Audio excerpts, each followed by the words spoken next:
My friends, in the event that you are new to this wonderful card game and you have not yet signed up for a UGN Play account, you can now sign up with my exclusive referral code Alliteration and get yourself 50 bonus loyalty points for free, as well as additional loyalty points for every event that you play in within my referral code period. Why do you need these, you might ask? Well, loyalty points can be used to redeem free promotional cards in the mail, as well as other exclusive items coming in the future. The bonus points from using my code are enough to redeem almost any promo card right off the bat, and having your UGN account is going to allow you to accrue and track more and more as you go through your hero or villain's journey. If free cards and progression all sound super appealing to you, the links for all of this are going to be in the description below. Now, let's get on to the video. Welcome, my dear viewers, to another Alliteration gaming video. My name's Levi, and I've got the boy Willy T back to bring the boy Midoriya II onto the channel. We are going to be going over his updated Set 3 Heroes Clash style Midoriya II deck on the good symbol. Absolutely, and I had to get the Crone to match the dome. It is beautiful, it is fun. I love this deck so much. It is a great joy to play, and it didn't change a whole lot with Set 3, but the changes that were made are very, very meaningful. Midoriya II is a 6 hand size 29 health character with 2 very powerful abilities. Our Enhanced letting us trade cards in our hand for a beautiful stat spread across our punches, and our super powerful Response letting us build in free foundations as long as we've got copies of them already in our stage. Extremely powerful resource ramp and really, really solid efficient aggression. Absolutely, and this is a deck where you are the very definition of go wide, both with your attack strings as well as your stage. You really want to build out really, really far in order to facilitate those really long strings and just beat your opponent to death. So, as fantastic as the spread of foundations that Midoriya can help us build in inside of our deck, we're going to start with our attacks, and we're going to kick it off with none other than Will's favorite, Texas Smash. I love this card so much. It is a joy to play, and it combos really, really well with pretty much everything in the punch package. If you are playing punches and you are not playing Texas Smash, what are you doing with your life? It is absolutely phenomenal, and it really synergizes well with our character because we're going to generally have a lot of cards to use from our hand. Being able to discard them for not only our own effect, but for the effect of Texas Smash is really, really nice and really, really threatening. Yeah, Texas Smash is the cornerstone of aggression on the punch package, and it is an absolutely essential part of our aggressive game plans. It represents so much damage spread across our strings for a very minimal cost because, spoiler alert, this is the best Pass in the Torch deck in the game. Once you find one, you are finding all 4. Speaking of Value Town, let's take a trip there with 3 copies of Hardened Jab. This card is incredibly efficient. You have a lot of foundations that you want to flip face down in this deck, and being able to reset them with Hardened Jab is really phenomenal. It's a great way to just put pressure on your opponent and reset your stage at the same time. Yeah, Hardened Jab is just one of the best currency exchanges in the game, all printed on an attack itself. It's just too good to pass up on any of these symbols, really, and it's got fantastic interactions with our foundations as well. Next, we're going to be talking about 2 copies of Heroic Strike.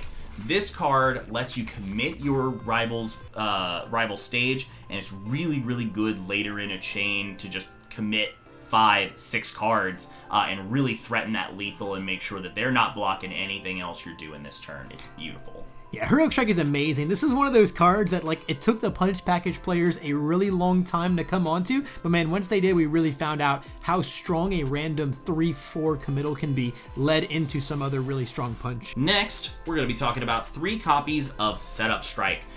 This card is absolutely incredible in our character. One of the things that we don't have a huge amount of is speed, so being able to represent that with an attack that we're already slinging and being able to threaten our rival with is really, really nice and efficient for this deck. Yeah, 6 speed across 2 moves is just so good, and our character that is phenomenal at pumping damage, it's just an essential resource. Next, 2 copies of Hardened Chop. This card in Midoriya II basically reads, take 8 or discard a card, and that is phenomenal. Hardened Chop essentially being a 4-diff move, demanding 2 cards out of their hand. This thing eats 7-handers alive. It's a low, it's packing breaker. We can put damage on it so easily. Chop's just a phenomenal piece against so many decks in the game. Absolutely. Next, we have our 1 copy of One for All Full Cowling 5% Strike. This card represents a lot of different things in this deck. It's a really nice tech piece to try and commit your rival's character. It's your answer to Nomu or Momo or Kirishima to kind of force that block out of them. But on top of that, it also lets you aggressively dump your hand earlier on than you would normally do and be able to draw 3 new cards and just keep going and going and going. Yeah, 5% strike is like the perfect one-of in this deck. Like if you find it, it's super cool. It synergizes really well with the rest of your deck, but it's not something you want to see super often. Next, we've got 4 copies of Back Alley Haymaker. This card is your Swiss Army knife of an attack. It does everything. It stuns your rival. It has EX. It draws you a card or builds you a foundation. It's the quintessential punch. I mean, when it comes to resource ramping, there's nothing that does it better than Back Alley Haymaker. This card's got like 6 things on it, and it could have any 2 of them, and it would still be a perfectly respectable card. Easily one of the best stacks in the game. Last but most certainly not least is our first Set 3 edition, 3 copies of Wind Up Punch. This card is absolutely phenomenal for Midoriya II. You're already discarding cards anyway, so being able to turn that into an additional stun 2 and being able to knock a difficulty off of this the later you go into the game is absolutely beautiful. Yeah, this card gets really big out of nowhere. 6 base damage and powerful 3 on what's essentially a 4 diff move is really strong, and combined with the stun 2 and the fact that it most of the time demands a block, that's going to represent a lot of defensive power being taken away from your rival. Absolutely, and it's a really good card to capstone an attack string with, using that powerful 3 to really just weaponize every bit of momentum that you have and really just take him out of the game. And that marks the end of our big pile of very cool punch attacks, but as cool as they are, we're not going to be able to play them without any foundations, so let's get into those, Will. Yeah, let's go ahead and start off with 2 copies of Pull No Punches. This is our primary deadlock threat. This is our way that we, when we force our opponent to chase us into deadlock, this is how we punish them for doing that. And it's also really good in the early game against someone who you know cannot go into deadlock because they will keep themselves out of it. Stuff that runs release or other elements like that. Being able to just use this to snap a momentum and clear progressive is really, really good as an option for that. Yeah, as a really, really late game deck, Pull No Punches being one of the only relevant deadlocks on our symbol just demands that we play at least some copies of it. Next, we'll talk about 3 copies of One with Nature. This card is messed up. This card is our other major addition from Set 3, and it represents a whole lot of stuff on Deku 2. Between himself and the abilities on the card, you are going to be getting 1 speed, 2 to their block mod, and 4 damage total. It is an absolutely nutso combination, and it is absolutely great, and it's really good in multiples. Being able to check these and build them in off of Midoriya can really punish a rival for just existing. Yeah, One with Nature is just one of the most staple cards around. It's easily one of the strongest new cards in the game right now, and it having such awesome interactions within our deck, stuff like Texas Smash or 5% proccing it is just really cool. And yeah, like you said, everyone knows how busted it is having multiple One with Nature. Midoriya II makes that happen. Next, we've got 1 copy of Taiyaki Fanatic. This card is here because sometimes you need an answer to an asset or some deadlock that your rival is playing, but you don't need a ton of copies of this card. It's not something that when you check it off of Midoriya, you're like, ooh, I need another Taiyaki. So just having it around as a one-of leaves room for other things, and it really keeps things efficient. Yeah, I mean, the deadlock threat is nice, but as long as we can find a single Pull No Punches, that's really all it takes. Otherwise, it's just a nice tech piece. Next, the card that makes the deck really, really run, New Training Method. This is what gets you completely off to the races and outbuilding your opponent from the onset. This card is the Midoriya II card. It lets you just get stuff into play for free, and being able to block with this with Manly Passionate Guy is such a blowout sometimes. Yeah, New Training is just amazing. It is one of the most resource efficient cards in the game, and within our resource ramp deck, it really just encapsulates everything that we want it to do. We have 4 copies of Any Needs Necessary. This is the card that makes our deck tick offensively.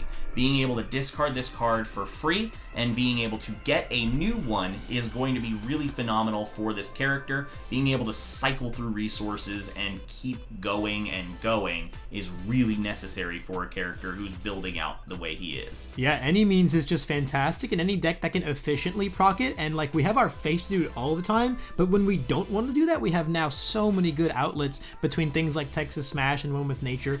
This card is just always pulling its weight. Next, we've got 3 copies of Specialists of Sound. This is our card that really helps keep us alive, and it also has really cool interactions with Midoriya himself.